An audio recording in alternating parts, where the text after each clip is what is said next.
So now let's talk a little bit about the Republican National Committee has issued a big report on why the party lost their second straight election.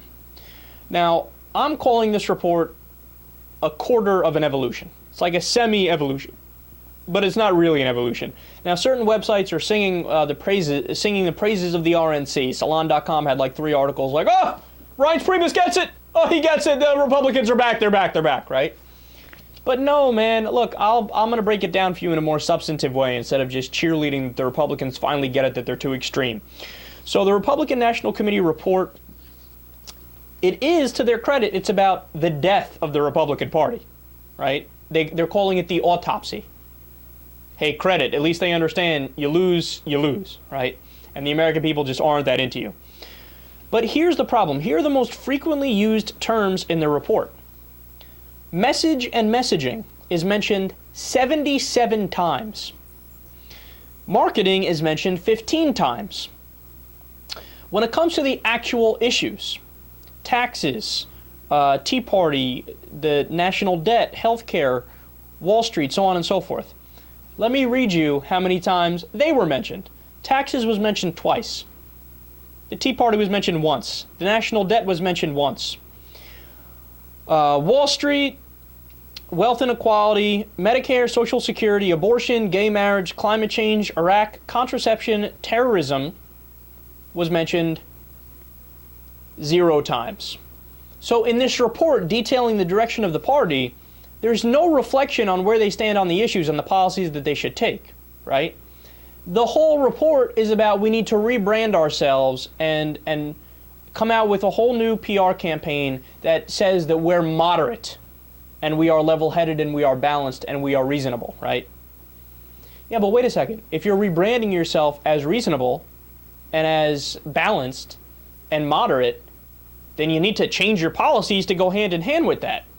I mean, the whole idea of political messaging is it's supposed to be a reflection upon your policies and what you believe in.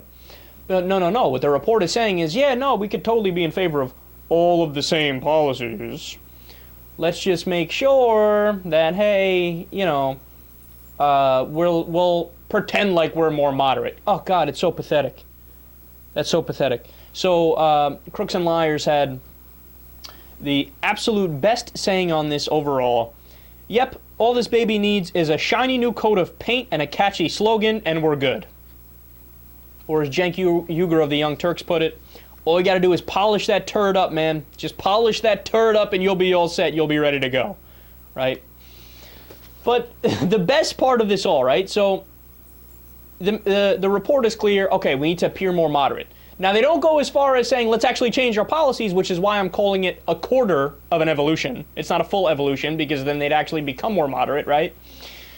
Rush Limbaugh, after reading the same report, well, he's come to different conclusions. So Rush, in his almighty wisdom, quote, the Republicans are just getting totally bamboozled right now, and they are entirely lacking in confidence, which is what happens to every political party after an election in which they think they got shellacked, and they got landslided.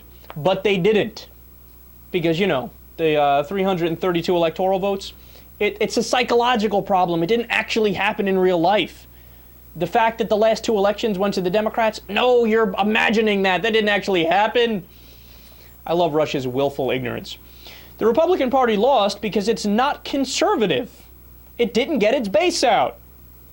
People say they need to moderate their tone. They don't. God, I love Rush Limbaugh. There is he's running full speed at the edge of the Grand Canyon, right? And he's looking back at all the other Republicans who are following him, and he's going, speed up, let's fall off the cliff faster. Ah! No, that's the perfect metaphor for this. Dude, you can't possibly believe that. No, but that's what's great about the right-wing talk radio show hosts. They literally make shit up. They just make it up.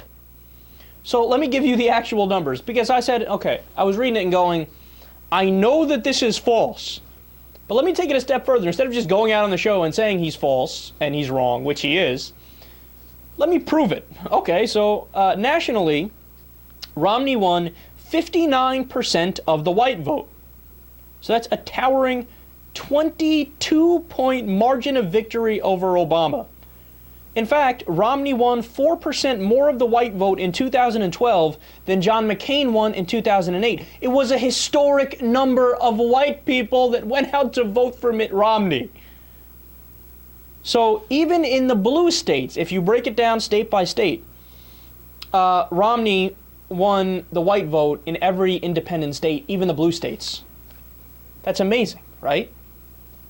So, and then when it comes to the minority vote, Obama won the Hispanic vote 71%, the black vote 93%, and the Asian vote 93%. And he obviously lost the woman vote overwhelmingly, right? So, gee, I wonder what the problem is here. Is the problem that you're not reaching out enough to old white males and white people? You had a historic number of white people come out and vote for the Republican in the Romney election. But you lost. And then forget it. When you go issue for issue, it's game, set, match. So according to a Pew poll, 60% of the American people say don't touch Social Security, leave it alone. The Republicans want to change it, right? 61% say leave Medicare alone. The Republicans want to reform it. In reality, they mean cut, but they want to change it. The American people say no, hands off, right? 58% say leave Medicaid alone. Medicaid for the health care for poor people. Nice to see a lot of Americans have a heart, right? They say, no, leave that alone. What the fuck is wrong with you? 61% say raise taxes on the rich. 69% say get out of Afghanistan. On every single issue, you go issue for issue, the American people are not only center-left, they are progressive. They are to the left of President Barack Obama.